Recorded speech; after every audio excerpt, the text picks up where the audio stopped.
আমি তোমার কাছেই থাকবো নিবিড় ভাইয়া, আমাকে ঘুম পাড়িয়ে দিবে? আমার ঘুম আসছে না। সদ্য বিবাহিত নিজের স্বামীকে জড়িয়ে থাকা মেয়েটির মুখের কথাগুলো শুনে থম মেরে দরজায় কপাট ধরে দাঁড়িয়ে থাকে লাবণ্য। ওর হাত পা যেন ঠান্ডা হতে শুরু করে। লাবণ্যর স্বামী নিবিড় ওর দিকে একঝলক তাকিয়ে ব্যস্ত হয়ে পড়ে জড়িয়ে থাকা মেয়েটিকে ছাড়ানোর জন্য। মেঘলা, কি করছিস? ছাড় আমায়। কি হয়েছে তোর? এতটুকু বলে মেঘলাকে ছাড়িয়ে নিয়ে বুঝতে পারে মেয়েটা সারা শরীর গরমে আগুন। নিবিড়ের বুঝতে দেরি হলো না মেঘলার এমন আচরণের কারণ। ব্রো যুগল কুঁচকে ব্যস্ত হয়ে পড়ে। মেঘলাকে দ্রুত বিছানায় শুইয়ে দিয়ে নিবিড় ওষুধের প্যাকেট হাতে নিয়ে সেখান থেকে একটা মেঘলাকে জোর করে খাইয়ে দেয়। আমার ওষুধের প্রয়োজন নাই, তুমি আমার মাথায় হাত বুলিয়ে দিলে আমার জ্বর ভালো হয়ে যাবে। উফ মেঘলা, বক বক বন্ধ করে চুপ করে ঘুমাতো। এত জ্বর বাঁধিয়েছিস কি করে? তুমি জানো না নিবিড় ভাইয়া, ছোট থেকে এতে জ্বরটাই আমার সঙ্গী। যখন যখন আমি একা হয়ে যাই তখন এতে জ্বরটাই আমার সঙ্গ দেয়। তুমি জড়িয়ে ধরলে জ্বরটা চলে যায়। ফুফিয়ে কেঁদে ওঠে মেঘলা। নিবিড় ধমক দিয়ে উঠে মেয়েটাকে বুকে নিয়ে শুয়ে পড়ে। মাথায় চুলে বিলি কাটতে থাকে। ওদিকে দরজার কাছে দাঁড়িয়ে কেউ একজন অশ্রু বিসর্জন দিচ্ছে, তা যেন নিবিড়ের ভাবনার বাইরে। হুঁশ এসে ওর ফুফু রুমানির বেগমের ডাকে, আজকের দিনে তুই এখানে আসলি? আমি তো ছিলাম, মাথায় হাত বুলিয়ে দিতাম। জ্বর হয়েছে, আমি তো তোকে সামলাতে পারতাম, তা না করে এক ছুটে নিবিড়ের কাছে চলে আসলি। নিবিড়ের থেকে মেঘলার মা এক টান দিয়ে মেয়েকে তুলে বসিয়ে দেয়। তোর কি এখনো কাণ্ডজ্ঞান হবে না? আজ ওদের বিশেষ একটা দিন, তোর অসুস্থতার জন্য তুই ওদের অসুবিধায় ফেলিস না মা। চল তোকে রুমে নিয়ে যাই। না আমি যাবো না, কোথাও যাব না। ও নিবিড় ভাইয়া, তুমি আম্মুকে এখান থেকে চলে যেতে বলো না গো। আমি যাব না তোমায় ছেড়ে। নিবিড়কে শক্ত করে জড়িয়ে ধরে মেঘলা। রুমানিয়া বেগম অনেক জোরাজুরি করতে থাকে মেঘলাকে নিয়ে যাওয়ার জন্য। ফুফিমা, থামো তো, মেয়েটার জ্বর আর এই অবস্থায় তুমি ওকে কেন জোরাজুরি করছো? নিবিড়, তুমি আর কোনো কথা বলো না। ও যা বলবে তাই কি করতে হবে? তোমার বিয়ে হয়েছে আজ, তোমার স্ত্রীকে তুমি সময় দেবে। আজ তোমাদের জন্য বিশেষ একটা দিন, সেখানে ওর পাগলামিগুলো তুমি কেন প্রশ্রয় দিবে বলো তো? মেঘলাকে অনেক হয়েছে, এবার তুমি চুপ, এখান থেকে যাবে। আম্মু আমি যাব না, নিবিড় ভাইয়ের কাছে না থাকলে আমার যে জ্বর ভালো হবে না।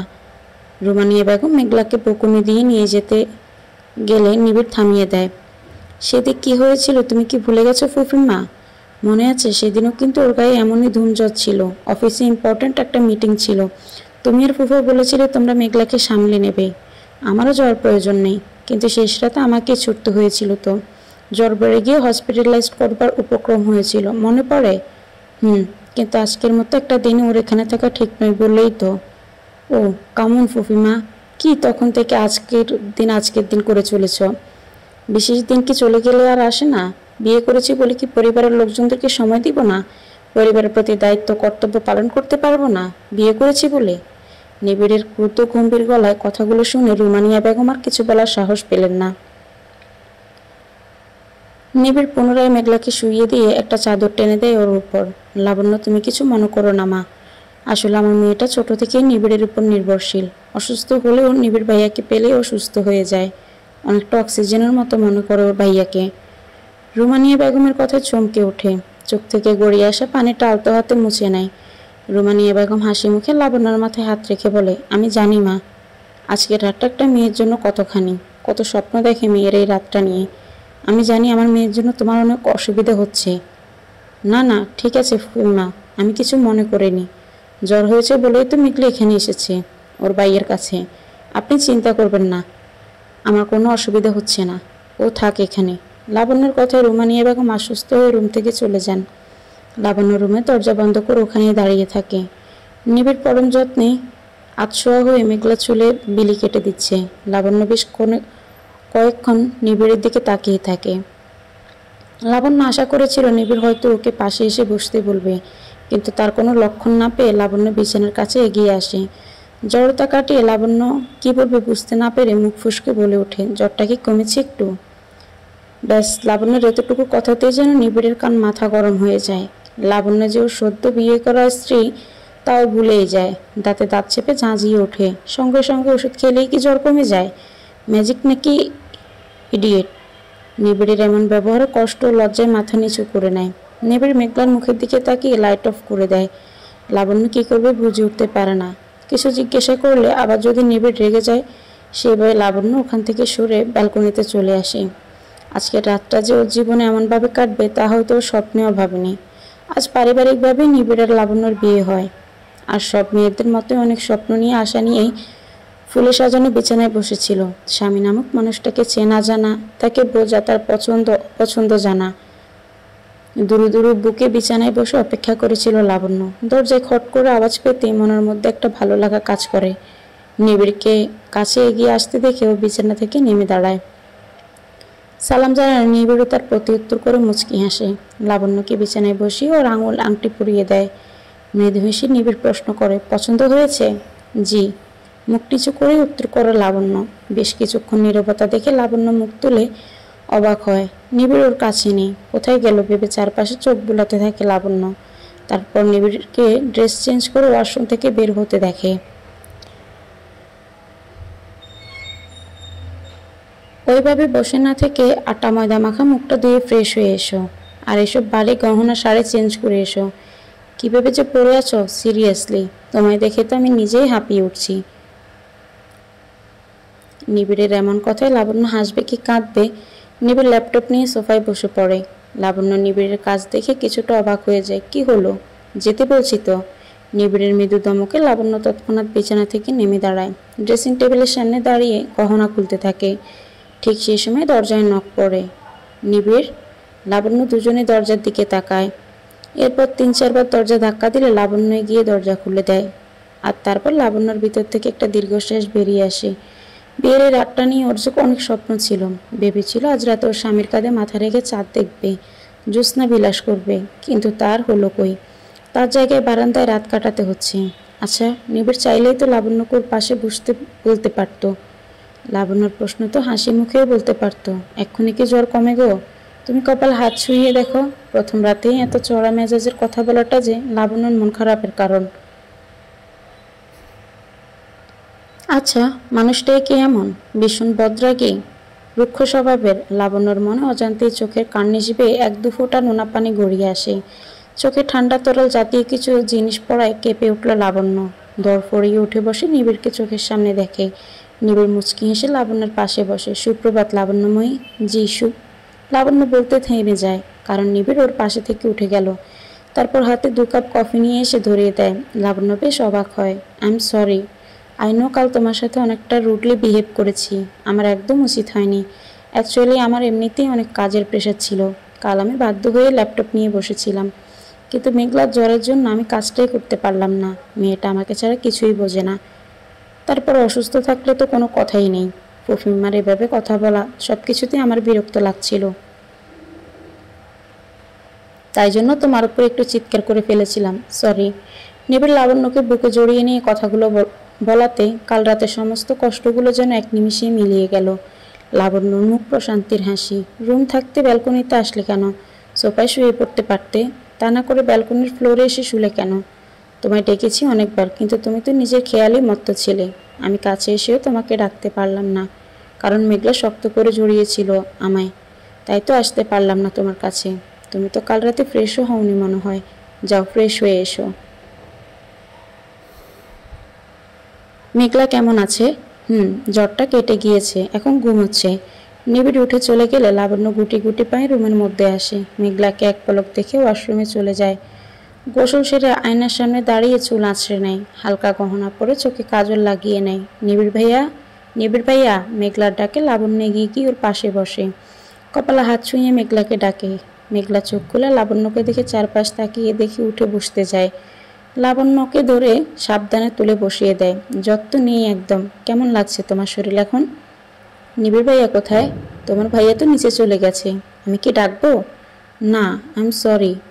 কাল আমার জন্য তোমার অনেক সমস্যা হয়েছে, তাই না গো? আমার আসা উচিত হয়নি। কিন্তু মেঘলা, তুমি অসুস্থ, তোমাকে দেখা উচিত আগে। আর এভাবে বলছো কেন? তোমরা সবাই। আমি কিছু মনে করিনি। তুমি না যেমন মিষ্টি দেখতে, ঠিক তেমনই তোমার মিষ্টি ব্যবহার। মেঘলার কথা শুনে লাবণ্য হেসে ফেলে। মেঘলা লাবণ্যর দিকে হাত বাড়িয়ে দেয়। আচ্ছা চলো, আমরা নিচে যাই। ব্রেকফাস্ট টেবিলে তোমার জন্য সবাই অপেক্ষা করছে, চলো। মেঘলা নিচে আসলে মেঘলার কাছে নিবিড়ের মা শিউলি বেগম মেঘলাকে আসতে দেখে চেয়ারে বসিয়ে দেয়। মেঘমা, তুই উঠে আসলি কেন? আমি তো এক্ষুনি তোর খাবার নিয়ে যাচ্ছিলাম। আমি তো তোর জ্বরের কথা শুনে ভয় পেয়ে গিয়েছি। বেশ তো ছিলে, কোথা থেকে জ্বরটা বাঁধিয়ে বসলি বলতো? উফ মামি, রিল্যাক্স, আমি এখন একদম ঠিক আছি। আমার জ্বর তো জানো একদিনেই ভালো হয়ে যায়। আমাকে নিয়ে ব্যস্ত হইও না তো। আচ্ছা তোমরা কেউ নতুন বউকে তো দেখো? রুমানিয়া বেগম লাবণ্যর মাথায় হাত রাখি। কাল নিশ্চয়ই ঠিকমতো ঘুম হয়নি মা তোমার। লাবণ্য হাসিমকে কিছু বলতে গেলে শিউলি বেগম বলে ওঠে, ঘুমানোর জন্য দিনরাত অনেক পড়ে আছে। এখন আমার সাথে রান্নাঘরে আসো তো দেখি।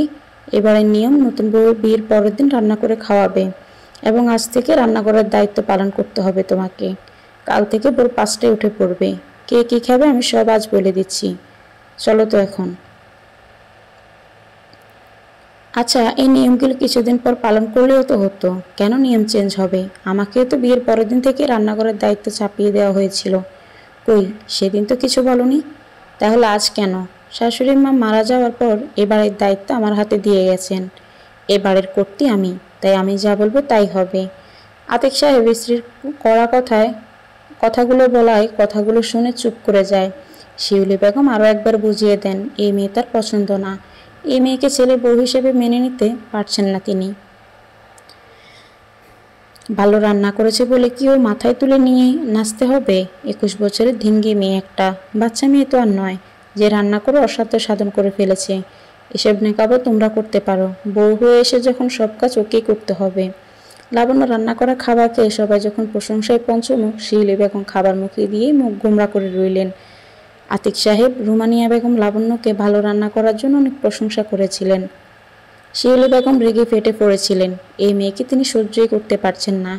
ভাবি, মেয়েটাকে এভাবে কষ্ট না দিয়ে কথা বলো না। কষ্ট দিয়ে কথা? আমি কি বললাম? আমার তো কোনো কথাই বলা যাবে না দেখছি। আচ্ছা আমার অন্যায় হয়েছে, আমি আর কিছুই বলবো না। লাবণ্য আটকানোর চেষ্টা করলে শিউলি বেগম রাগ দেখিয়ে উঠে চলে যান। ভাইয়া ভাবির হঠাৎ করতে রাগের কারণটা বুঝতে পারলে? কাল সবেমাত্র মেয়েটাই বাড়িতে এসেছে, আজ মেয়েটার বউভাত। অন্তত আজকের দিনটাতে মেয়েটার সাথে এমন আচরণ না করলেও পারত। আমি আর কি বলবো বলতো? যাই হোক, সন্ধ্যার অনুষ্ঠানের জন্য সব কিছু ঠিকঠাক হচ্ছে কিনা। লাবণ্য বেশ অনেকক্ষণ হলো ফুফিয়ে কেঁদে চলেছে। ডান হাতে 5 আঙ্গুলের দাগ বসে অনেকটাই লাল হয়ে গেছে। হাতটা ধরে নিয়ে মাঝে মাঝে মাথায় কুকড়ে উঠছে। বিয়ের দ্বিতীয় দিনেও বুঝে যায় সংসার জীবন ওর কাছে সহজ সরল হবে না। প্রতি পদে পদে ওকে পরীক্ষা দিতে হবে। আজ সন্ধ্যায় অনুষ্ঠানে লাবণ্য নিজের মা বাবা, চাচা চাচি, বোন ভাই ও ভাবিকে পেয়ে ভীষণ খুশি। লাবণ্যর শাশুড়ি মাও বেশ হাসি খুশি। লাবণ্যর পরিবারের সাথে বেশ হেসে কথা বলেছিলেন, যা দেখে আজ সকালে করা ব্যবহার যে কষ্টটা লাবণ্য পেয়েছিল তা যেন নিমিষেই হারিয়ে গেল কোথায়। বুঝতে পারল শাশুড়ি নামক মানুষটা গম্ভীর প্রকৃতির হলেও বেশ ভালো। লাবণ্যর মুখে হাসি ফুটে ওঠে। মা বাবা চলে যাওয়ার সময় লাবণ্য জড়িয়ে ধরে খুব কাঁদল। সবাই সান্ত্বনা দিয়ে চলে গেল। লাবণ্য ওদের সাথে যাবে বলেছিল, কিন্তু নিবিড়ের সম্মতি না পেয়ে আর কিছু বলে না। লাবণ্যর মতে সবকিছু ভালোভাবে মিটে গেলেও ওর জন্য যে কি আছে তা ওর ভাবনার বাইরে। বিছানায় বসে নিবিড়ের জন্য অপেক্ষা করেছিল। সশব্দে দরজা বন্ধ হওয়ার আওয়াজ পেতে সেদিকে তাকিয়ে দেখে নিবিড় বেশ রেগে ওর দিকে এগিয়ে আসছে। লাবণ্য কিছু বুঝে বলে ওঠার আগে নিবিড় ওর হাতটা পেছনে মুড়িয়ে ধরে। ঘটনার আকস্মিকতায় লাবণ্য চিৎকার করে ওঠে, যার কারণে নিবিড় গায়ের সমস্ত শক্তি দিয়ে লাবণ্যর হাতটা আরও জোরে চেপে ধরে। লাবণ্য কেঁদে ফেলে শব্দ করে, কি করছেন? আমার ব্যথা করছে তো। 2 দিন হলো বিয়ে করে আসতে না আসতেই ট্রিপিক্যাল বৌদের মতো কুটকাচালি শুরু করে দিয়েছিস। এখন থেকে শ্বশুরবাড়ির নিন্দা করা শুরু করে দিয়েছিস। নিবিড়ের রাগ মেশানো গম্ভীর কণ্ঠের কথা শুনে মাথা ঘুরতে থাকে। ঘটনার কিছুই তো বুঝতে পারছে না। কুচকাচালি কি? আর ও কি করেছে? শাশুড়ি খুব খারাপ তাই না রে? ভেবেছিলে পায়ের উপর পা তুলে বসে খাবি, কিন্তু তার হলো না বল। আজ 2টো রান্না করেছিস বলে এত কষ্ট হয়েছে যে তোর বাপের বাড়িতেও সেটা জানাচ্ছিস। নিবিড়ের হুঙ্কার কেঁপে ওঠে লাবণ্য। এতক্ষণও বোধগম্য হয় ব্যাপারটা। সবাই যখন গল্প করে কথায় মশগুল, তখন লাবণ্যর ভাবি রুকসানা এসে ওর সাথে আলাদাভাবে কথা বলে। লাবণ্যকে জানতে চায় ওর কোনো সমস্যা হচ্ছে কিনা, বাড়ির মানুষগুলো কেমন। লাবণ্য হাসি মুখে ওর ভাবি রুকসানাকে জানায় এখানে সবাই খুব ভালো। ও অনেক উৎফুল্ল হয়ে জানায় যে ও আজ সবাইকে রান্না করে খাইয়েছে। সবাই ওর হাতে রান্না করা খাবার খেয়ে ভালো বলেছে। রুকসানা হাসি মুখে লাবণ্যর গালে হাত রেখে প্রতি উত্তর করে বলে, তাহলে তো বেশ ভালোই রে। আমার ননদিনে তো দেখছি পাকা গিন্নি হয়ে উঠেছে। কিন্তু লাবণ্য বিয়ের পরের দিন রান্না করতে দিল? হাজার হোক তুই তো নতুন বউ। লাবণ্য হাসি মুখে বলে, আসলে ভাবি, শাশুড়ি মা রান্না করতে পাঠিয়েছিলেন, উনি আমাকে রান্না করার দায়িত্ব দিয়েছেন।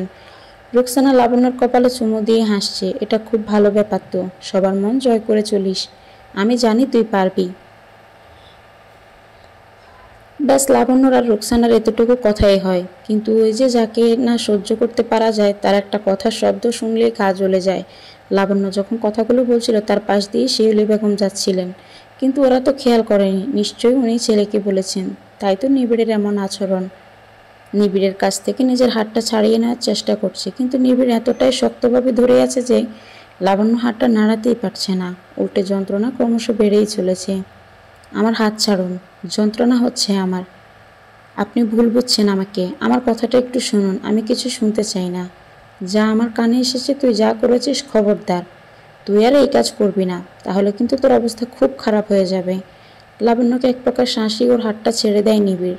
লাবণ্য নিজের হাতটা ধরে বিছানায় শুয়ে কাঁদতে থাকে। আপনি বিশ্বাস করুন, আমি এমন কোনো কাজ করিনি, আমি এবারের নিন্দা করিনি। আপনার মা সম্পর্কে আমার শাশুড়ি মা হলেও উনি আমার নিজের মায়ের মতো, আমি ওনার সম্পর্কে কাউকে খারাপ কোনো কথা বলিনি। আমি তো শুধু ভাবিকে বলেছিলাম আজ আমি আপনাদের সবাইকে রান্না করে খাইয়েছি, ছোট বড় আর কোনো কথাই বলিনি।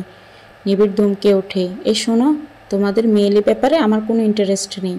আমি শুধু এটুকু বলবো, আমার মাকে যেন দ্বিতীয়বার অপমান আর না করো, তাহলে কিন্তু তোমার অবস্থা অনেক খারাপ হয়ে যাবে। লাবণ্য আর কিছুই বলে না। ও আবারও বুঝে যায় এই বাড়িতে থাকতে হলে ওকে অনেক বাধা বিপদের মুখে পড়তে হবে।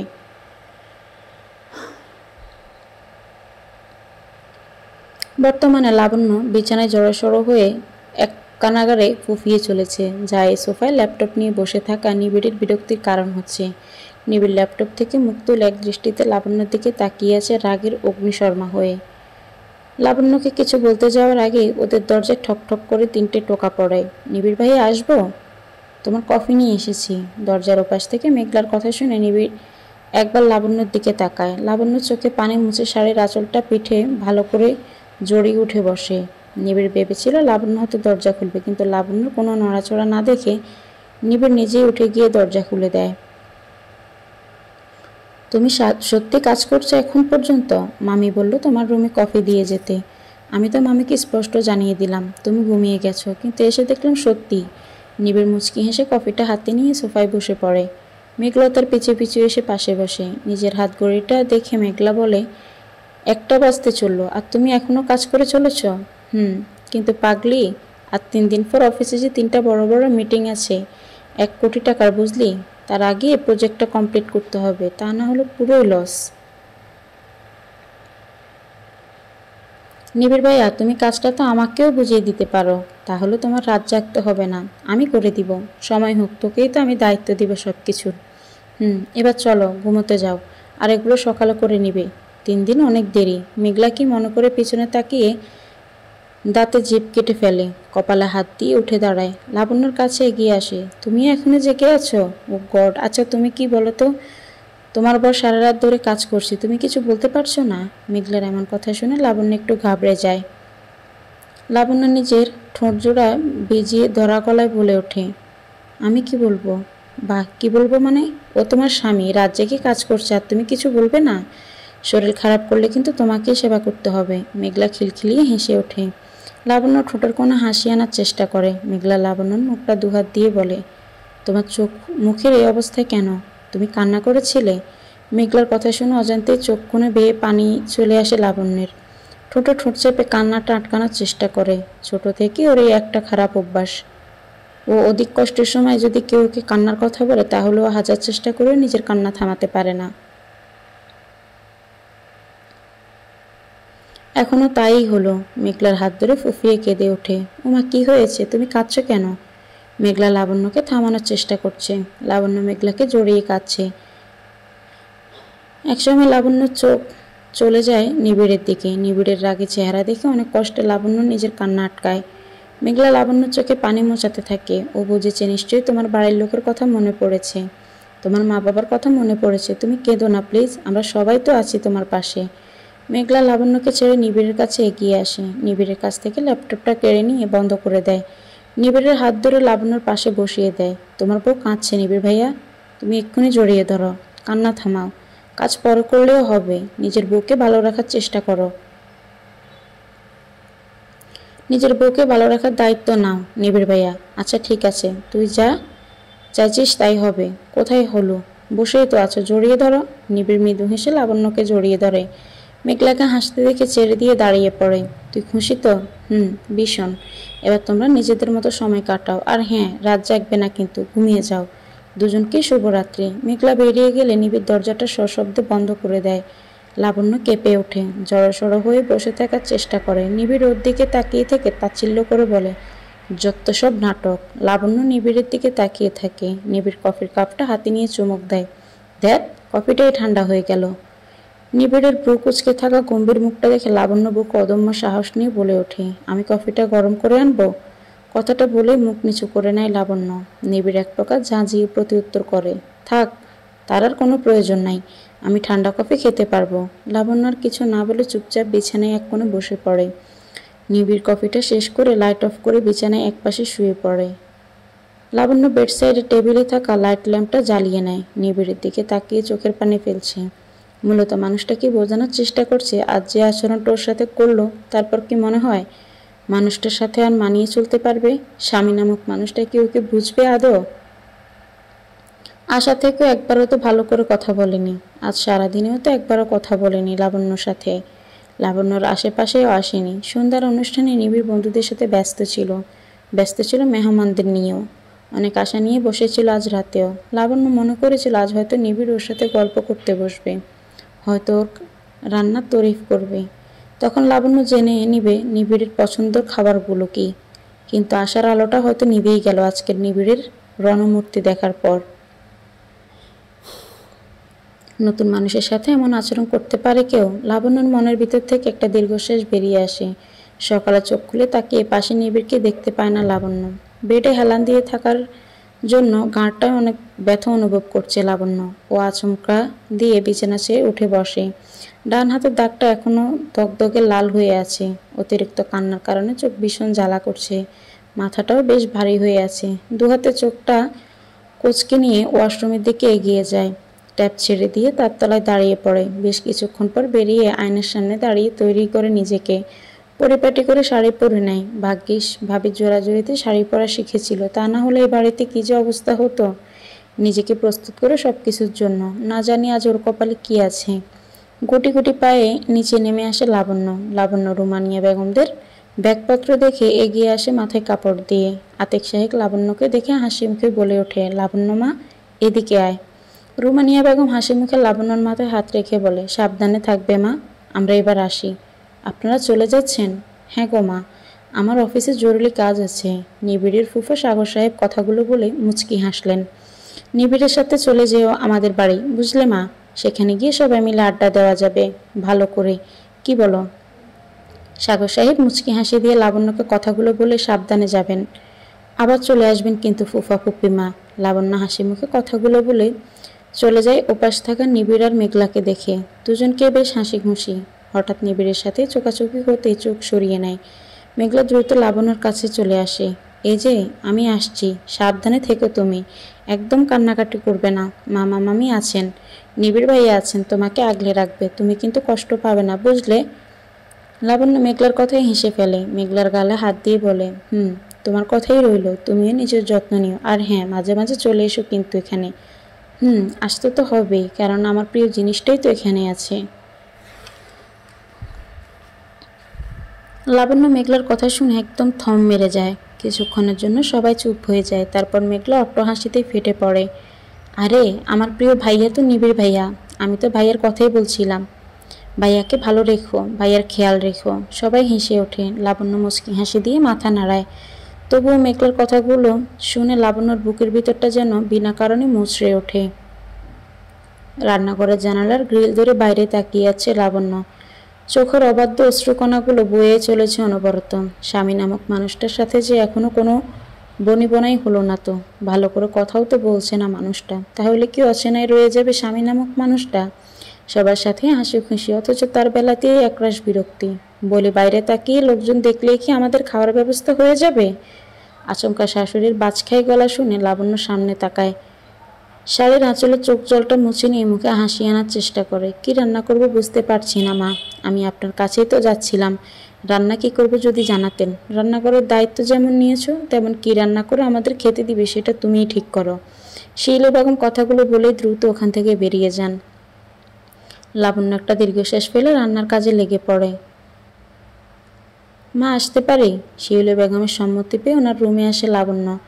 শিউলি বেগমের একবার মুখ পান চেয়ে মাথা নিচু করে ফেলে লাবণ্য।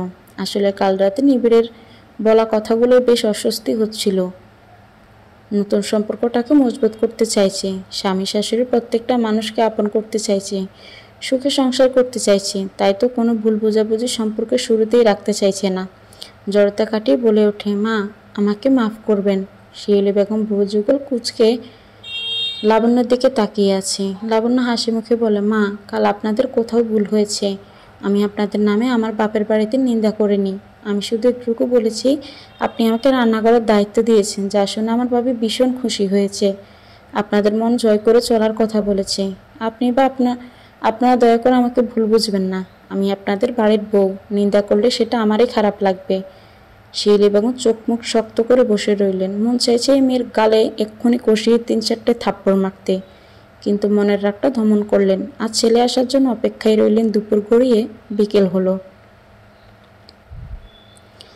লাবণ্যর এখনো খাওয়া হয়নি। অবশ্য খাওয়া হয়নি বলা ভুল, ওকে খেতে দেওয়া হয়নি। শিউলি বেগম নিজের খাবার শেষ করে বাকি খাবারটুকুতে হাত মুখ ধোয়া পানি ঢেলে দিয়েছেন। লাবণ্য চলচল চোখে শিউলি বেগমকে করুণ স্বরে বলল, আমায় যে সকাল থেকে খাওয়া হয়নি মা, আপনি খাবারে পানি ঢেলে দিলেন। শিউলি বেগম তাচ্ছিল্য করে বলে ফেলেন, তুমি যে আছো আমার তা খেয়াল নেই। বিকেলে 1 কাপ চা বানিয়ে আতিক সাহেবের স্টাডি রুমে দিকে এগিয়ে গেলেন লাবণ্য। লাবণ্যকে দেখে ও শ্বশুরমশাই হাসি মুখে ওকে চেয়ারে বসতে বললেন। বাবা আপনার জন্য চা এনেছি। ভালো করেছো মা, এ চায়ের প্রয়োজন আমার এখনই ছিল। ধন্যবাদ তোমাকে মা। বাবা আমার কর্তব্য এভাবে বলবেন না। মা তোমার এখানে কোনো অসুবিধা হচ্ছে না তো? নিবিড় তোমার সাথে ভালো ব্যবহার করছে তো? শ্বশুরমশাইয়ের করা প্রশ্নে কি উত্তর দিবে বুঝে উঠতে পারছে না লাবণ্য। কাল রাতে নিবিড়ের করা ব্যবহার যে খুব কষ্ট দিয়েছে, আর শাশুড়ি মাও তোর কাছে আজকে যে ব্যবহার করেছে তা যে খুব কষ্টকর। তবুও মুখে জোর করে হাসি টেনে এনে উত্তর করে, হ্যাঁ বাবা উনি খুব ভালো, আর আমার এখানে কোনো অসুবিধা হচ্ছে না। আতিক সাহেব সবটাই জানেন। লাবণ্য যে মিথ্যা বলছে তা উনি বেশ ভালো মতোই বুঝতে পারছেন। তাই লাবণ্যর মাথায় হাত বুলিয়ে বলে, সংসারটা যুদ্ধের ময়দান রে মা, এখানে টিকে থাকতে গেলে তোমাকেও যুদ্ধ করতে হবে। ধৈর্য হারালে চলবে না, তোমাকে জিতে দেখাতে হবে। শ্বশুরমশাইয়ের কথার সম্পূর্ণ অর্থ লাবণ্য বুঝতে না পারলেও তবুও মনে অনেকটা সাহস পেল। শিউলি বেগম কিছুতেই শান্তি পাচ্ছেন না যতক্ষণ না ছেলে আসছে। নিবিড়কে দেখেই মনটা ওনার উৎফুল্ল হয়ে যায়। নিবিড়কে রুমে আসতে দেখে শোয়া থেকে উঠে বসে লাবণ্য। নিবিড়কে পানি দেওয়ার জন্য পা বাড়িয়ে নিচে নামতে গেলে নিবিড় ওর সামনে সশব্দে দরজাটা বন্ধ করে দেয়। লাবণ্য কেঁপে ওঠে, আপনার জন্য পানি আনতে যাচ্ছি, দরজাটা খুলে দিন প্লিজ। নিবিড় নিজের রাগটা আরও কন্ট্রোল করতে পারল না। গায়ের সর্বস্ব শক্তি দিয়ে লাবণ্যর গালে থাপ্পড় মারে। লাবণ্য টাল সামলাতে না পেরে হুড়মুড়িয়ে মেঝেতে মুখ থুবড়ে পড়ে। ঠোঁটের কোণ বেয়ে তরল কিছু গড়িয়ে আসার ওখানে হাত ছুঁয়ে দেখে লাবণ্য। নিবিড় চুলের মুঠি ধরে লাবণ্যর গাল দুটো চেপে ধরে। লাবণ্য ব্যথায় কুঁকড়ে যায়। আমি তোকে স্পষ্ট জানিয়ে দিছিলাম আমি যেন দ্বিতীয়বার আর আমার মাকে অপমান করতে না দেখি, কিন্তু তুই তো আজ সীমার অতিক্রম করে ফেলেছিস। লাবণ্যকে বিছানায় ছুঁড়ে ফেলে নিবিড় কোমর থেকে বেল্ট খোলা হাতে নেয়। লাবণ্য বেশ বুঝতে পারছে কি হতে চলেছে। ও কিছু বলার আগেই নিবিড়কে মারতে শুরু করে। 2-4 গাম মার খেয়ে চিৎকার করার পরও নিবিড়কে পা দুটো জড়িয়ে ধরে নেয়। প্লিজ আমাকে আর মারবেন না, আমি সহ্য করতে পারছি না, আমার ভীষণ কষ্ট হচ্ছে। আপনি যা বলবেন আমি তাই করব, কথা দিচ্ছি, আর কখনো আপনার কথাই অমান্য করব না। এই আঘাতগুলো অনেক যন্ত্রণাদায়ক। লাবণ্য যন্ত্রণায় ছটফট করছে। নিবিড় ওকে পা দিয়ে দূরে সরিয়ে দেয়। কাছে গিয়ে ও চুলের মুঠি ধরে মেঝেতে মুখ চেপে ধরে। লাবণ্য ব্যথায় আরও বেশি কুঁকড়াতে থাকে। আমি তোকে যে কথাগুলো বলেছি সেগুলো তুই আমার মাকে বলে কি প্রমাণ করতে চাইছিস? নিবিড় চিৎকার দিয়ে ওর কানের কাছে কথাগুলো বলে। লাবণ্য চোখটা চেপে বন্ধ করে ফেলে। কাঁপা কাঁপা গলায় বলে, আমি মায়ের কাছে ক্ষমা চেয়েছি শুধুমাত্র, উনি যেন আমাকে ভুল না বুঝেন। তাকে এত কিছু করতে কে বলেছে? স্বামী স্ত্রীর মধ্যকার কথা 4 দেয়ালের মধ্যে থাকে না? তুই মাকে শুনিয়ে অনেক বড় ভুল করেছিস। নিবিড়ের কথা শুনে লাবণ্য কান্নার মধ্যে হেসে ফেলে। বেশ ভালো কথা বলেছেন নিবিড় সাহেব। স্বামী স্ত্রীর মধ্যের কথা চার দেওয়ালের মধ্যে রাখতে। আমি তো শুধু নামমাত্র আপনার স্ত্রী, তার কোনো দায়িত্ব পালন আপনি করেছেন কি? নিবিড় লাবণ্যকে চেরোর হাতটা টেনে ধরে দাঁড় করায়, বেশ শক্ত হাতের মুঠোয়। চোখ জোড়া শুরু করে কাট গলায় বলে ওঠে, কিসের দায়িত্ব পালন করতে বলছিস? লাবণ্য এবার নিজেকে জোর করিয়ে নিবিড়ের হাত থেকে নিজেকে ছাড়িয়ে নেয়। সশব্দে হেসে বলে ফেলে, দুদিন হলো আমি আপনার স্ত্রী হয়ে এ বাড়িতে এসেছি, মুখেই বলছেন স্বামী। কোথায় একদিনও আমার সাথে বসে গল্প করলেন না? এসে থেকেই শুধু মারধর আরম্ভ করেছেন, মানসিকভাবেও আঘাত করেছেন আপনি। লাবণ্যের এমন কথায় নিবিড় আরও রেগে যায়। তুই যে কাজগুলো করেছিস সেগুলো তো আমাকেই শুধরে দিতে হবে, তাই না? আগাগোড়া থেকেই তো কেটে ফেলা উচিত, নয়তো পরে জঙ্গলের রূপ ধারণ করবে। লাবণ্যর কানের সামনে মুখ এনে হিসিয়ে কথাগুলো বলে নিবিড়। লাবণ্যর মনে একটা অন্যরকম ঝড় ওঠে। আর বাকি রইল গল্প, ওটা আমি পছন্দের মানুষ ছাড়া কারোর সাথেই করি না। নিবিড়ের শেষের বেলা কথাগুলোতে লাবণ্য পুরোপুরি নিস্তব্ধ হয়ে যায়। নিবিড় লাবণ্যকে ছেড়ে দিয়ে ফ্রেশ হতে চলে যায়। লাবণ্য শরীরের ব্যথা থেকে মনের ব্যথাটা প্রখর হয় বেশি। লাবণ্য মেঝেতে শুয়ে ফুফিয়ে কেঁদে ওঠে। বেশ কিছুক্ষণ পর নিবিড়কে আসতে দেখে মেঝে থেকে উঠে বসে লাবণ্য। আপনার মা আমাকে দুপুরে খেতে দেননি, আমার খাবারের নিজের এঁটো হাত মুখ ধুয়ে দিয়েছেন। আপনি আপনার মাকে এরপর কিছু বলবেন না? আমি তো আপনার স্ত্রী, আমার খেয়াল আপনি রাখবেন না? লাবণ্য কাঁপা গলায় কথাগুলো বলে নিবিড়কে, আরও বেশি উত্তপ্ত করে ফেলে। নিবিড় নিজের রাগ সংবরণ করতে না পেরে লাবণ্যকে সোজা বুক বরাবর সজোরে লাথি মারে। লাবণ্য ব্যথায় কুকড়ে ওঠে। ড্রয়িং রুমে সোফায় থম মেরে বসে আছেন মিজানুর রহমান। লতিফা বেগম কপাল চাপড়ে প্রলাপ পড়ছেন। বিয়ের পর মেয়ের বাপের বাড়ি আসে স্বামীসহ, কিন্তু ওনার পোড়া কপাল, মেয়ে জামাই আসেনি, এসেছে মেয়ে, তাও আবার হাজারটা অভিযোগ নিয়ে। রুকসার লাবণ্যকে বুকে জড়িয়ে নিয়ে কান্না থামানোর চেষ্টা করছে, মাঝে মাঝে নিজের শাশুড়ির মাকেও থামাচ্ছে। আচ্ছা মা, এবার তুমি চুপ করো, সব কিছুতেই তো শুনলে। ও চলে এসে খুব ভালোই করেছে মা, সব কিছু বিচার বিবেচনা করে ভালো ছেলে হতেই তো আমি আমার মেয়েকে তুলে দিয়েছিলাম, তাহলে আজ কেন আমাকে এমন দিন দেখতে হচ্ছে? লাবণ্যর বাবা বেশ গম্ভীরতা নিয়ে কথাটা বলল। মেয়ের জন্য কষ্ট হচ্ছে ঠিকই, কিন্তু চোখে পানি আনতে চাইছেন না, পুরুষ মানুষ তো। লতিফা বেগম এগিয়ে এসে স্বামীর কাঁধে হাত রেখে কান্না জড়ানো কণ্ঠ বলেন, শোনো, তুমি ওনাদের ডেকে পাঠাও, কথা বলে সব কিছু মিটিয়ে নাও। বিয়ের দুদিন যেতে না যেতে মেয়ের সংসারটা ভেঙে যাবে, তার চেয়ে বরং যাক ভেঙে। আমি আর এই সংসারে ফিরে যেতে চাই না। লাবণ্যর কথা শুনে লতিফা বেগম ধমকে ওঠেন মেয়েকে। রুকসানা ইশারায় থামিয়ে দেন। মিজান সাহেব হাত জোড়া মুঠিবদ্ধ করে ফেলেন। মা, আপনার ছেলে আসুক, তাকেও সবটা জানানো হোক, তারপর না হয় ডিসিশন নেওয়া যাবে। বাবা, আপনি কি বলেন? রুকসার এমন কথায় ঘাট থেকে মিজান সাহেব বলে। লতিফ বেগম ওখানেই দাঁড়িয়ে থাকেন। মা, রান্না করে চলুন, নাস্তা বানাতে হবে তো। আপনার ছেলে জগিং থেকে এসেই তো টাইমে খাবার না পেলে চিৎকার শুরু করবে। আর মা, লাবণ্যকেও তো খেতে দিতে হবে, কাল থেকেই তো না খেয়ে আছে মেয়েটা। লাবণ্য যত ফ্রেশ হয়ে আয়। লাবণ্যকে নিজের রুমে পাঠিয়ে দিয়ে রুকসার রান্নাঘরে চলে যায়। নিজের রুমের দেওয়াল পড়ার টেবিল বিছানায় হাত রেখে ডুকরে কাঁদতে থাকে। আয়নার সামনে গিয়ে নিজেকে পর্যবেক্ষণ করতে থাকে। আগের জীবনটাই অনেক রঙিন ছিল। আচ্ছা, বিয়ের পর মেয়েদের জীবনটা বুঝি এমনই বেরঙিন হয়ে যায়, নাকি শুধু ওর কপালেই এমনটা লেখা ছিল? শিউলি বেগমের মুখে তৃপ্তির হাসি। আসলে সে পেরেছে, কিন্তু এই সামান্য কথাতেই যে মেয়েটাকে এবারে ছাড়া করতে পারবে, সেটা যে ওর কল্পনার বাইরে ছিল। জানলে হয়তো ভালো মন্দ রান্না করে মেয়েটাকে খাইয়ে দিত। আহারে বেচারি, 2 দিনের অতিথি হয়ে এসেছিল। এত হাসি কিন্তু ভালো না বেগম, হাসির পরে খারাপ আসে, সেটা মাথায় রেখো। ওহ, কি যে বলো না তুমি, খারাপ তো এতদিন ছিল, এখন থেকে শুধুই ভালো হবে, বুঝেছ? বলেছিলাম না ওই মেয়েকে আমি একদিনও সংসার করতে দিব না। দেখলে তো মেয়েটার বিদায় হয়ে গেল কি করে। আমার ছেলেই বিয়ে করে এনেছিল, আবার সেই ছেলেই বের করে দিল। ছেলে আমার হিরের টুকরো। খুব খারাপ করেছো তুমি, এর জন্য পস্তাবে তুমি। আর তোমার ছেলেও কিন্তু কাজটা ঠিক করেনি। ছাড়ো তো, আমি ওসবের ধার ধারি না। আর তোমার ছেলে একদম যোগ্য কাজ করেছে। আর এই মেয়েটাকে না মারধর করলে ও কি এখান থেকে যেত নাকি? যা হয়েছে, যা করেছে বেশ করেছে। এবার দেখব আমি আমার মনের মতো বউ নিয়ে আসবো আমার ছেলের জন্য। মা হয়ে যে এত নিকৃষ্ট সংশনীয় মনের হতে পারে তা আমি কল্পনাও করতে পারিনি। আমার ছেলের সুখটাই আমার কাছে সব। আমার ছেলে ভালো থাকার জন্য আমি সব কিছু করতে পারি, তাতে অপরজনের কী এসে গেল আমার তাতে কিছু যায় আসে না।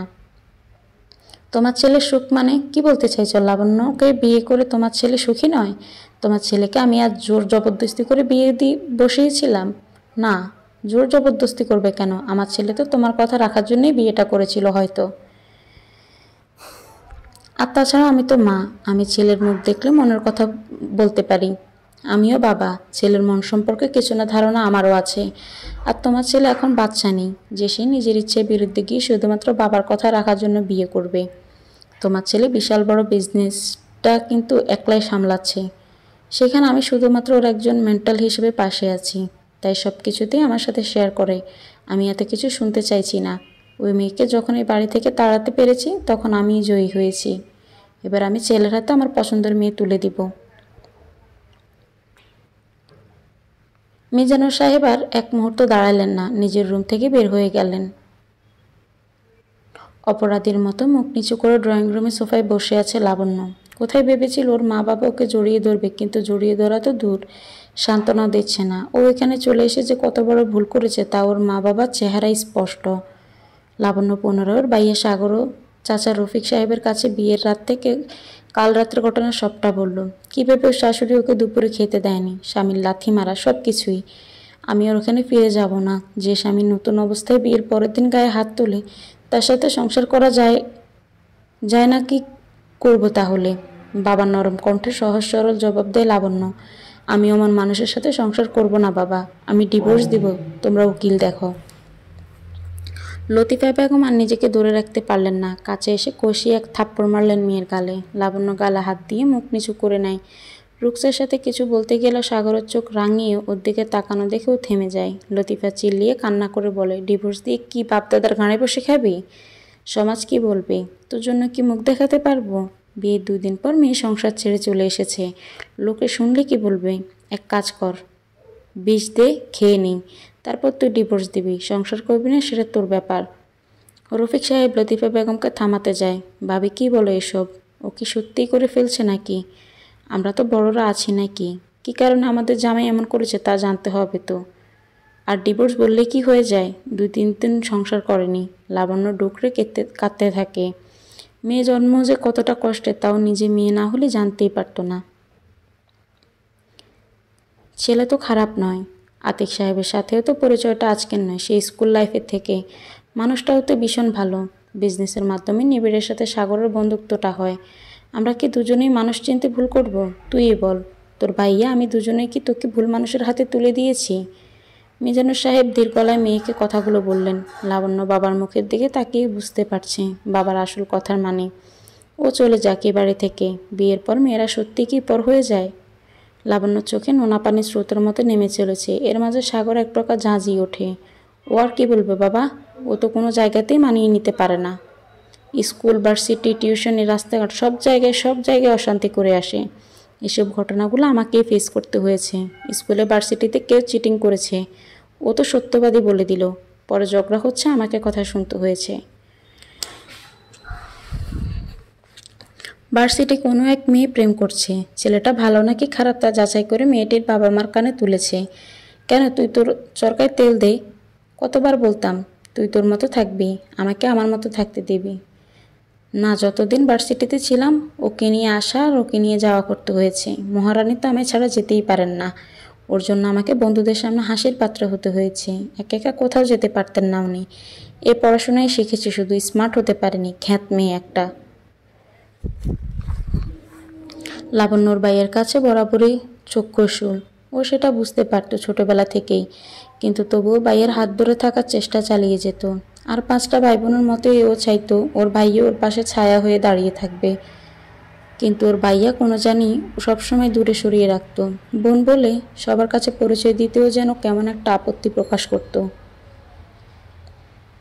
হয়তো লাবণ্য মেয়ে বলে। সাগর এখন এসব কথা ছাড় না, কি করলে বোনের সংসারটা টিকে থাকবে ও ভালো থাকবে তার ব্যবস্থা কর।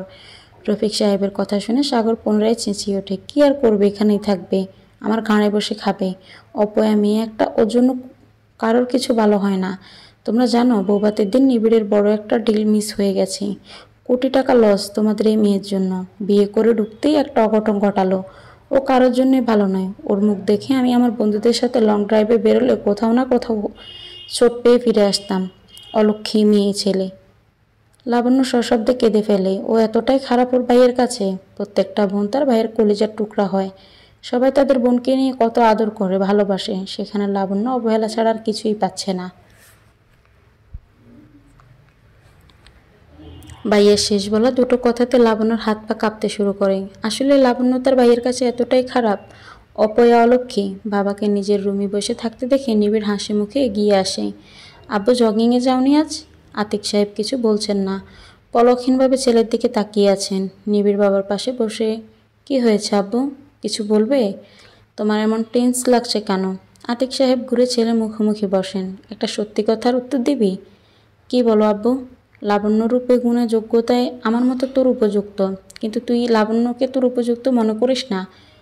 লাবণ্যর সাথে আমি করব সংসার। ও আমার কোনো বিজনেস ক্লায়েন্ট নয় যে ওকে যোগ্য হতে হবে সব কিছুর। সংসারের পক্ষে মেয়ে ঠিক আছে, চলে যাবে। তুমি কি নিজের ইচ্ছে বিরুদ্ধে গিয়ে বিয়ে করেছ, নাকি শুধুমাত্র আমার কথায়? শোনো আব্বু, আমি কারোর কথায় কিছু করি না। নিজে যে ডিসিশনটা নিই সেটাই আমি করি। আর তুমিও খুব ভালো করে জানো লাবণ্যকে বিয়েটা আমি নিজের ইচ্ছেই করেছি। এক মিনিট আব্বু, লাবণ্যকে নিয়ে এত কথা কেন বলছো তুমি? লাবণ্য কোথায়? নিবিড় কেন, রুমে ছিল না ও? তাহলে হয়তো নিচে আছে, নাস্তা বানাচ্ছে।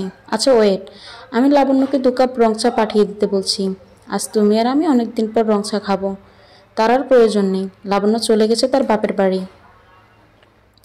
নিবিড় কিছুক্ষণের মতো চুপ হয়ে যায়, কপালে হাত দিয়ে মাথা নিচু করে নেয়। কি এমন করলে যে মেয়েটা সকাল হতে না হতে বাড়ি ছেড়ে চলে গেল? নিবিড় কাল রাতের ঘটনাটা আরেকবার মনে করে নেয়। কাল রাতে লাবণ্যর বুকে লাথি মারার পর লাবণ্যকে কিছু না বলে গাড়ি নিয়ে বেরিয়ে যায়। বাবার সামনে মুখ তুলে মিনমিনে গলায় বলে ফেলে, বাবা, আমি নিজের রাগটা কন্ট্রোল করতে পারিনি। রাগের মাথায় ভুলবশত তোর বুকে আঘাত করে বসি। এমনিতেই একটা প্রজেক্ট নিয়ে মাথা গরম ছিল, তারপরে বিদেশ থেকে আসা বড় ডিলটা ক্যান্সেল হয়ে যায়। সব মিলিয়ে প্রচণ্ড স্ট্রেসের মধ্যে ছিলাম। তারপরে বাড়িতে ঢুকতে না ঢুকতে মায়ের ট্রিপিক্যাল শাশুড়িদের মতো বউকে নিয়ে হাজার অভিযোগ। ও গড, মাথা খারাপ হয়ে গিয়েছিল আমার। ভুল করে ফেলেছি আমি। সমস্ত রাগটা আমি ওর উপর দিয়ে প্রকাশ করেছি। আমি কি করব বাবা? আমি কি এতটাই তোমাদের কাছে বোঝা? দুবেলা দুমুঠো নুন ভাতও কি আমাকে দিতে পারবে না? কাঁপা কাঁপা গলায় লাবণ্য কথাগুলো বলে ডুকরে কেঁদে ওঠে। রুকসার লাবণ্যর মাথায় হাত রাখে, তার চোখের কোণায় নোনা পানিদের আগমন ঘটে। লতিফা বেগম মেয়েকে মুখ ঝামটা বলে ওঠেন, মেয়েরা পরগোত্রের, তোমাকে বিয়ে দেওয়া হয়েছে কি এখানে বসিয়ে রাখার জন্য? এত বছর তো তোমাকে খাইয়েছি, পড়িয়েছি, বড় করেছি, তার মূল্য দিবে না তুমি? তাহলে তুমি আমাকে জন্ম দিয়েছিলে কেন মা? আর মূল্য যদি দিতে হয় তাহলে বিয়ে দিলে কেন? পড়েছি যখন, তখন চাকরি করে টাকা দিয়ে তোমাদের মূল্য দিয়ে দিতাম। লাবণ্যর কথা বলা শেষ হতেই মিজান সাহেব এবার চিল্লিয়ে উঠলেন, চুপ করো তুমি। 2 কলম পড়েছো বলে বেশ তো কথা শিখে ফেলেছো দেখছি। ও কথা বলবে না তো কি তুমি আমি এভাবে কথা বলবো বাবা? আসলে ওর ইচ্ছে নেই সংসার করার, শুধু শুধু আমাদের বেইজ্জত করা, ফালতু মেয়ে একটা। আচ্ছা তোমরা মেয়েটাকে এভাবে কথা শোনাচ্ছ কেন? তোমরাই তো ওর আপনজন। বাবা, ও না আপনার রক্তের সন্তান? ও আজ একটা বিপদে পড়ে এখানে এসেছে আপনাদের কাছে, আর আপনাদের কাছে আসবে না তো কোথায় যাবে?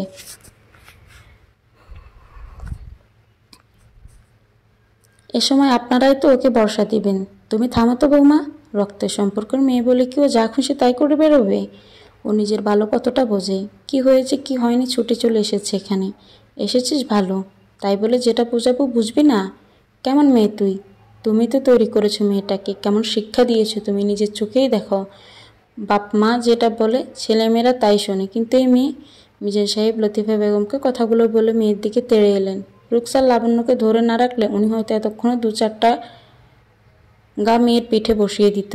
নিজের এতটা অপমান সহ্য করতে পারছেন না উনি।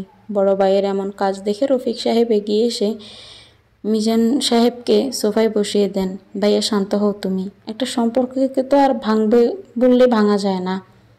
তারপরে বলে বিয়ের মতো একটা সম্পর্ক আমার মতে বলে নিবিড়কে এখানে আসতে বলো, সাথে আতিক সাহেবকেও। সবাই মিলে বসে না হয় একটা ডিসিশন নেওয়া যাবে, কি বলো? তাই করা হোক। সাগর তুই নিবিড়কে। আই এম সরি বাবা, আমাকে কিছু বলো না। তোমার এই মেয়ের জন্য আমাকে অনেক কিছুই ফেস করতে হয়েছে। এখন আর ওর জন্য আমি নিবিড়ের সাথে বন্ধুত্বের সম্পর্কটা নষ্ট করতে চাই না। তোমাদের মেয়ের ঝামেলা তোমরাই মেটাও। সাগরের কথাগুলো বলেই হনহনিয়ে উঠে চলে যায়। লাবণ্যর ভাবির হাতটা চেপে ধরে ফুঁফিয়ে কেঁদে ওঠে। আমি আর এখানে ফিরে যাব না। তুমি বোঝাও না ভাবি সকলকে। শিউলি বেগম ছেলের প্রশ্ন শুনে হতবাক। যার জন্যই করলো চুরি এখন সেই তাকে বলছে চোর। চোখে পানি এনে তরা গলায় বললেন, তুই আমাকে এভাবে দোষারোপ করতে পারলি বাবা? আমি তো তোর জন্যই। আমার জন্য কি মা? আমি কি তোমাকে বলেছিলাম আমি এই বিয়ে করতে চাই না? আমার লাবণ্যকে পছন্দ হয়নি? ছেলের ধমকে কেঁপে ওঠেন শিউলি বেগম। নিজের স্বামীর গম্ভীর মুখের দিকে তাকিয়ে বলা শুরু করে, আমি তো ভেবেছিলাম তুই তোর বাবার কথা রাখার জন্য বিয়ে করেছিস। তাই তোমার ভাবনাতে কি সব কিছু হয় মা? আমি কি বাচ্চা ছেলে? আর বাবার কথায় আমি যদি বিয়ে করেই থাকি তাহলে তুমি মনে করলে আমি লাবণ্যকে ছেড়ে দিব? শিউলি বেগম মুখটা নিচু করে ফেলে। তাহলে কি তার সব আশায় মিথ্যে হয়ে গেল? তুমি কাজটা একদম ভালো করনি মা। আমি আগে লাবণ্যকে দেখি, তারপর তোমার ব্যবস্থা করছি। Just wait. ছেলের মুখের কথা শুনে শিউলি বেগম মাথায় হাত দিয়ে বসে পড়লেন। রীতিমতো মরা কান্না শুরু করলেন। আতিক সাহেবকে উদ্দেশ্য করে বললেন, যা হয়েছে সব কিছু তোমার জন্য হয়েছে। তুমি নিশ্চয় ছেলেকে আমার নামে উল্টোপাল্টা বলেছ। তা না হলে একটা বাইরের মেয়ের জন্য আমার ছেলে আমাকে এভাবে কথা শোনায়? তুমি আবার ভুল করছো বেগম। তোমার ছেলেকে কিছুই বোঝাতে বা শেখাতে লাগে না। আর লাবণ্য বাইরের মেয়ে নয়, ও আমাদের ছেলের বউ। আহমেদ বাইরের বউ। আতিক সাহেব দীর্ঘকণ্ঠে কথাগুলো বলে উঠে যান। শিউলি বেগম রাগ সংবরণ করতে না পেরে হাতের কাছে থাকা ফুলদানিটা আছাড় মেরে ভেঙে ফেলেন। লাবণ্য তার ভাবিকে জড়িয়ে ধরে বসে আছে। মেয়েটার চোখের পানি বাদ মানছে না। অজর নয়ন ধরে কেঁদে চলেছে লাবণ্য। বিয়েটা না হলে কখনো জানতেই পারতো না বাবা মার আসল রূপটা। ভাইয়া না হয় কেমন মেনে নিতে পারে না। অনেক ভাই বোনের সম্পর্ক তো এমন হয়, কিন্তু নিজের মা বাবা যদি অবেলায় বিন্দুমাত্র টের পেত তাহলে 6 বছর আগে যে মানুষটা হাত বাড়িয়ে দিয়েছিল তার হাতটা ধরেই নিত। যদি জানতো বাবা মায়ের আসল রূপ সেদিন। কিন্তু আর বাবা মার পছন্দ অপছন্দের কথা ভাবতো না, নিজের ভালো থাকার কথা ভাবতো, নিজেকে ভালো রাখার চেষ্টা করত। তখন লাবণ্য সবেমাত্র 16 বছর বয়স। ষোড়শী কন্যা লাবণ্যর জীবনে প্রেম এসেছিল অতি সন্তর্পণে। 20 বছর বয়সে যুবকের ওর প্রতি কেয়ার আর পছন্দের কিছু জিনিস উপহার হিসেবে পাঠাতো কুরিয়ারের মাধ্যমে। লাবণ্যর একটা বেস্ট ফ্রেন্ডও ছিল বটে, কিন্তু সময়ের স্রোতে সেও কোথায় হারিয়ে যায়। এই বন্ধুর ঠিকানায় কুরিয়ার যেত লাবণ্যর নামে। ছেলেটি বেশ ভালো। লাবণ্যর পছন্দের জিনিসগুলো ছিল সব তার মস্তিষ্কের কেন্দ্রবিন্দুতে। সেভাবে দুজনের কথা না হলেও চোখের বাসায় যে কথাগুলো লুকানো থাকতো তা ছিল মারাত্মক। এভাবে কাটলো বছর। সেদিন ছিল লাবণ্যর জন্মদিন। ষোড়শী কন্যা থেকে লাবণ্য হয়ে উঠেছিল অষ্টাদশী। প্রিয় মানুষটার সাথে অনেকটা সময় আর অনেক কথাই জুড়ে নিয়ে বসেছিল লাবণ্য। গাঢ় বেগুনি রঙের শাড়ি, দুহাত ভর্তি কাঁচের ছুরি, সাথে খোঁপায় বাঁধা বেলি ফুলের মালা। প্রিয় মানুষটা নূপুর পরিয়ে দিয়েছিল লাবণ্যর পায়ে, যেটা ছিল জন্মদিনে পাওয়া শ্রেষ্ঠ উপহার। খুব যত্ন করে পড়ার টেবিলের কোনায় থাকা একটা ড্রয়ারের মধ্যে পড়ে আছে। লাবণ্য নিচে নিবিড়ে এসেছে। ভাবির ডাকে লাবণ্যর ভাবনায় ছেদ পড়ে। উঠে বসে রুকসার মুখের দিকে তাকায়। রুকসার লাবণ্য চোখের পানি মুছে দেয়। লাবণ্য, নিবিড় এসেছে, নিচে চলো, ডাকছে তোকে। নিবিড়ের নাম শুনে বুকে কুকড়ে উঠে লাবণ্য। ভাবির হাতটা শক্ত করে ধরে নেয়। ভাবি প্লিজ তুমি আমাকে বাঁচাও। আমি ও মানুষটার সাথে থাকতে চাই না ভাবি। উনি আমাকে মেরে ফেলবেন। লাবণ্য রীতিমতো কাঁপছে। রুকসা জড়িয়ে ধরে সামলাতে চেষ্টা করে লাবণ্যকে। লাবণ্য, তুই কি নিবিড়কে ভয় পাচ্ছিস? দুহাতে লাবণ্যর মুখটা তুলে ধরে রুকসার। ভাবি, এই মানুষটা আমাকে মারবে। লাবণ্য, নিবিড় তোকে আর মারবে না রে। এসেছো, ওর সাথে সবাই কথা বলছে। চাচা, বাবা, তোর মা, চাচি সবাই তো আছে। তুই চিন্তা করিস না এখন, নিচে চল। নিবিড়ের সাথে কথা বলে সামনাসামনি ব্যাপারটা মিটিয়ে নেওয়া যাবে। না ভাবি, আমি যাব না। মানুষটার সাথে সামনাসামনি কি কথা বলবো আমি, বলো তো? স্বামী নামক মানুষটার সাথে তো এখনও ভালোভাবেই কথা হয়নি ভাবি। মানুষটা একটা বারের জন্য আমার হাতটা ধরে কাছে বসে গল্প করেনি। স্বামীর সুখটাও আমি পাইনি ভাবি। একদিনের জন্য হলেও আমি সংসার করতে পারিনি ভাবি।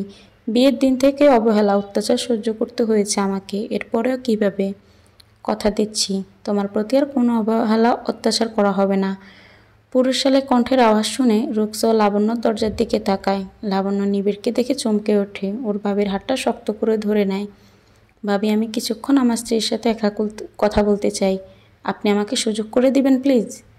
রুকসার ঘাড় নেড়ে সম্মতি জানায়। লাবণ্য হাত চেপে ধরলে রুকসার হাতটা ছাড়িয়ে নিয়ে রুমের বাইরে চলে যায়। লাবণ্য বিছানায় জড়সড় হয়ে বসে ফুফিয়ে কাঁদতে থাকে। রুকসার চলে যাওয়ার সময় দরজাটা হালকা বন্ধ করে চলে যায়। নিবিড় দরজাটা লক করে লাবণ্যর কাছে এগিয়ে আসে। লাবণ্যর কান্নার বেগ বেড়ে যায়। লাবণ্য, আই এম সরি, খুব বড় ভুল করেছি আমি, আর কখনো এমনটা হবে না। আমার মাথা গরম হয়ে গিয়েছিল, তাই ভুলবশত এমন করে ফেলেছি। লাবণ্যকে জড়িয়ে ধরে এক নাগাড়ে কথাগুলো বলতে থাকে নিবিড়। লাবণ্য কেঁপে ওঠে মাঝে মধ্যে। নিবিড় লাবণ্যর চোখের পানি মুছিয়ে দিয়ে নিজের বুকে লাবণ্যর মাথাটা রাখে। বিশ্বাস করো, আমি সত্যি তোমাকে আঘাত করতে চাইনি, ভুলবশত করে ফেলেছি, মাফ করে দাও লক্ষ্মীটি।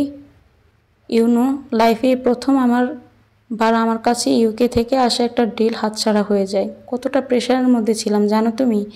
মায়ের বলা অভিযোগ আর তোমার করা অভিযোগে আমি হিতাহিত জ্ঞান হারিয়ে ফেলি। ইউনো, আমার রাগ হলো কোনো কিছুই আমি তোয়াক্কা করি না।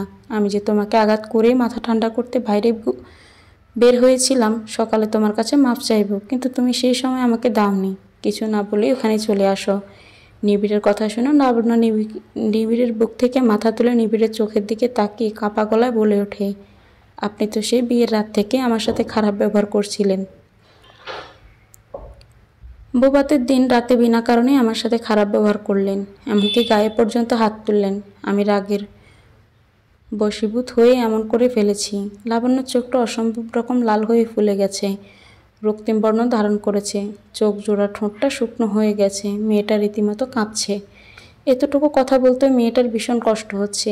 নিবিড়ের বুকের ভিতরটা মুচড়ে উঠছে। সত্যি মেয়েটার প্রতি অনেক বড় অন্যায় করে ফেলেছে সে, হয়তো এর কোনো ক্ষমা হয় না। লাবণ্য কাঁপা কণ্ঠে হিচকি তুলে বলে ওঠে, রাগ মানুষকে হিংস্র পশুতে পরিণত করে। আপনি তো মানুষ, এতটাও রাগের মাত্রা ঠিক নয় যে কিছু না জেনে বুঝেই গায়ে হাত তুলবেন। কান ধরছি, মাপ চাই, আর একটা সুযোগ দাও আমায় লাবণ্যময়ী, আমি সব ঠিক করে দিব। নিবিড়ের করুণ সুরে বলা কথাগুলো শুনে লাবণ্য চুপ হয়ে যায়। নিবিড় লাবণ্যর কপালে ঘাড়ে চুমন দিয়ে বসে। নিবিড়ের সাথে আসার সময় ওর বাবা মা ভাইয়ের সাথে একটা কথাও বলেনি। কয়েক ঘন্টার মধ্যেই মানুষগুলোর প্রতি ঘৃণা জন্মে গেছে। শুধু বাবির হাতটা ধরে বলে গেল, এই জীবন আর কখনোই বাড়িতে পা রাখবো না, হাজার হোক। বাবা মা তো মনের মধ্যে আক্ষেপ কষ্ট রয়েই যাবে। তুমি ওদের একটু দেখো, ভালো থেকো, আমি আসছি। এই কথা বলেই বাড়ির বাইরে পা রাখে লাবণ্য। পিছু পেরে নিজের জন্মভূমি, সেখানে খেলাধুলা করে বড় হলো, সেই বাড়িটা শেষবারের মতো দেখে নেয়। রুকসার চলো চলো চোখে লাবণ্যর দিকে তাকিয়ে থাকে। নিবিড় আর ওর ভাইয়ের গাড়ির কাছে দাঁড়িয়ে হাসাহাসি করছে। ও ওর ভাইয়ের দিকে তাকিয়ে হাসছে। তুই ভালো থাক ভাইয়া, সবসময় এমন হাসি খুশি থাক। ভাইয়ের ভালোবাসা তো কখনো পেলাম না আমি, অবশ্য তোর কাছে আমি তো অপয়া অলক্ষী। আর এই অলক্ষী বোনটার মুখ তোকে দেখতে হবে না ভাইয়া, চলে যাচ্ছি। আর তোদেরকে বিরক্ত করতেও আসবো না। নিজের মনে ভাইয়াকে উদ্দেশ্য করে কথাগুলো বলে লাবণ্য। লতিফা বেগম লাবণ্যের পিঠে হাত রাখেন, কিন্তু লাবণ্য হাত সরিয়ে গাড়িতে উঠে পড়ে। এই বয়সে এসেও শিউলি বেগমকে এমন অপমানিত হতে হবে তা ওনার কল্পনার বাহিরে। ওনাকে ক্ষমা চাইতে হবে এই মেয়ের কাছে? এমন দিনও দেখার জন্যই কি আমি তোকে খাইয়ে পরিয়ে বড় করেছিলাম? কি এমন করেছি আমি যে মেয়ের কাছে আমায় ক্ষমা চাইতে হবে? শিউলি বেগম কান্নারত অবস্থায় কথাগুলো বলে মাটিতে বসে কপাল চাপড়াতে থাকে।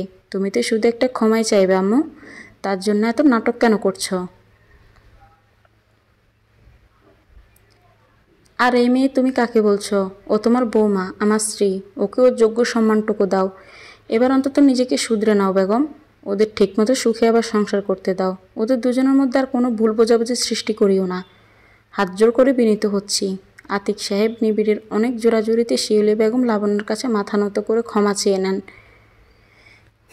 লাবণ্য হাসি মুখে শিউলি বেগমের হাতটা ধরে নেয়। মা, আপনি আমার কাছে এভাবে ক্ষমা চাইবেন না প্লিজ। মা, আমি চাই আপনি আমার সাথে মেয়ের মতো আচরণ করুন।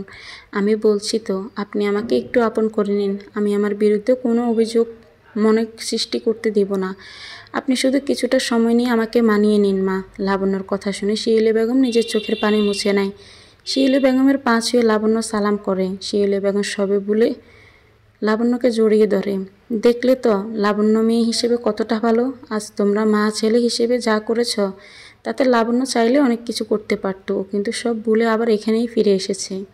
এখানে না বলো, লাবণ্যর সংসারে, ওর নিজের সংসারেও ফিরে এসেছে। শিউলি বেগমের হঠাৎ এমন কথায় আতিক সাহেব সত্যিই অবাক হন। আতিক সাহেব নিজের গায়ে চিমটি দিয়ে ওঠে। আমি স্বপ্ন দেখছি না তো বেগম?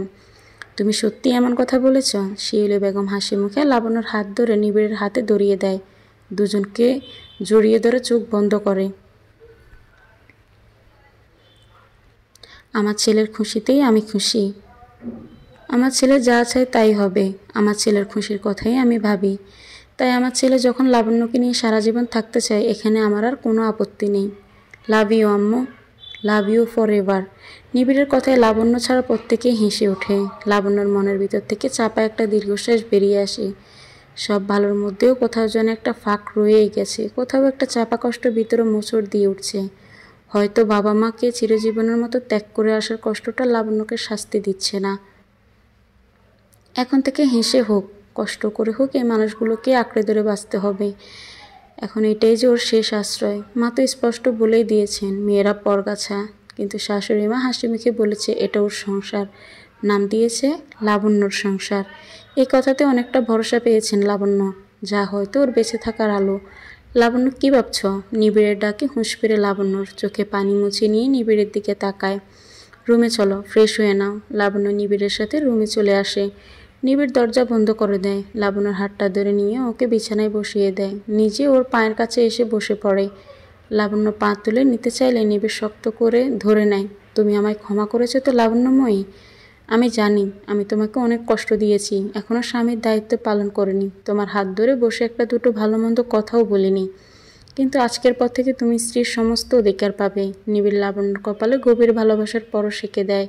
কানার কাছে মুখ এনে ফিসফিসিয়ে বলে, আজকের সন্ধ্যায় স্পেশাল একটা গিফট আছে তোমার জন্য, রেডি থেকো। নিবিড় হুড়মুড়িয়ে রুম থেকে বের হয়ে যায়। লাবণ্য বিছানা থেকে উঠে শাওয়ার নিতে চলে যায়। লাবণ্য এখনও নিজেকে বোঝাতে পারছে না, সত্যি সে তার মা বাবার সাথে সমস্ত সম্পর্ক ভেঙে দিয়ে এসেছে। সত্যি কি মায়ের কোলে শুতে পারবে না? মায়ের হাতে ভাত খেতে পারবে না? সব শেষ হয়ে গেল এক নিমিষে। কিরে, চুলটাও এখনও ঠিক করে মুছতে পারিস না? লাবণ্য ড্রেসিং টেবিলের সামনে দাঁড়িয়ে চুলে তোয়ালে দিয়ে মুছছিল। করুণ গলায় আওয়াজ পেতেই ঘুরে তাকিয়ে দেখে ওর শাশুড়ি মা প্লেট হাতে হাসি মুখে দাঁড়িয়ে আছে। লাবণ্য শিউলি বেগমকে দেখে ওনার কাছে এগিয়ে আসে। আসলে মা, আমি মুছছিলাম। লাবণ্য ভাঙা গলায় কথাগুলো বলে নিজের চুলটা মুছতে চেষ্টা করে। এমনিতেই কথা সত্যি যে লাবণ্য নিজের কোমর পর্যন্ত লম্বা চুল ভালো করে মুছতে পারে না। এতদিন মা ভাবি এরাই যত্ন নিত, আর এখন তো শিউলি বেগম এগিয়ে এসে লাবণ্যর হাত থেকে তোয়ালেটা নিয়ে নেন। হয়েছে, আমি বুঝে গেছি, আয় তো, আমি তো চুলটা মুছে দিচ্ছি। শিউলি বেগমের কথায় লাবণ্যর চক্ষু বড় হয়ে যায়। ওকে ঠিক শুনছে। তুই কি আমাকে মাফ করতে পেরেছিস মা? আমি যা কাজ করেছি তার জন্য ক্ষমা প্রার্থী। আমি বুঝতে পারিনি আমার ছেলের সুখ তোর কাছে। আজ থেকে তুই আমার মেয়ে, তোর এই মাটাকে ক্ষমা করিস। শিউলি বেগমের চোখের কোণে পানি। নিজের মার কষ্ট বলতে লাবণ্য শিউলি বেগমকে জড়িয়ে ধরে। মা, আপনি আমার কাছে বরংবার ক্ষমা চেয়ে আমাকে লজ্জা দিবেন না। আপনি যে আমাকে মেয়ে স্থান দিয়েছেন এটাই অনেক। আমি তোকে সেদিন খেতে দিইনি, তাই না রে? আয়, আজ আমি নিজেই তোকে খাইয়ে দিচ্ছি। মুখটা তো একদম শুকনো হয়ে আছে, নিশ্চয়ই এখনো পর্যন্ত পেটে কিছু পড়েনি। লাবণ্যর দুই নয়ন পানিতে ভরে ওঠে। সত্যি যে খাওয়ার কথা ভুলে আছে একদিন না খেয়ে। অন্য সময় হলে হয়তো বাড়ি মাথায় করে ফেলতো। আর খাবেই বাকি, খেয়েছে তো স্বামীর লাথি আর বাপ মায়ের মুখ ঝামটা, এতেই পেটটা ভরে আছে ওর। শিউলি বেগম ভাত না খেয়ে এক লোকমা লাবণ্যর গালে তুলে দেন। লাবণ্য কান্না করতে গিয়েও কাঁদে না। এক মাকে ছেড়ে আরেক মাকে যদি আপন করতে পারে তাতে ক্ষতি কী? শিউলি বেগম পরম স্নেহে লাবণ্যকে খাইয়ে দিচ্ছেন। লাবণ্য বাধ্য মেয়ের মতো পরম তৃপ্তির সাথে খেয়ে চলেছে। আসলে কেউ স্বপ্ন দেখছে যা ঘুম ভাঙলেই ভেঙে যাবে? খাওয়ার মাঝে দরজায় নখের আওয়াজ পেয়ে ঘুরে তাকায় দুজনেই। একজন সার্ভেন্ট এসে লাবণ্যর হাতে এসে একটা প্যাকেট দিয়ে যায় আর মুখে বলে যায় নিবিড় স্যার পাঠিয়েছেন। শিউলি বেগম ব্যাপারটা বুঝেই যান। ছেলে সত্যি এ মেয়েকেই ভালোবেসেছে, তাই তিনি লাবণ্যকে কিছু জিজ্ঞাসা না করে খাইয়ে দিয়ে চলে যান। অফিসে আসার সাথে সাথে সমস্ত স্টাফ উঠে নিবিড়কে দেখে গুড নুন জানায়। নিবিড় নিজের চেম্বারে চলে যায়। তার মধ্যে সবাই কম বেশি আলোচনা করতে থাকে। তাদের বস সকালেই চলে আসে, তাহলে আজ এত দুপুরবেলায় ঢুকলো কেন? কেউ বলছে নতুন বিয়ে হয়েছে তো দেখ। কিছুক্ষণের জন্য সবাই হেসে ওঠে। ম্যানেজারের ধমকে সবাই চুপ করে যায়।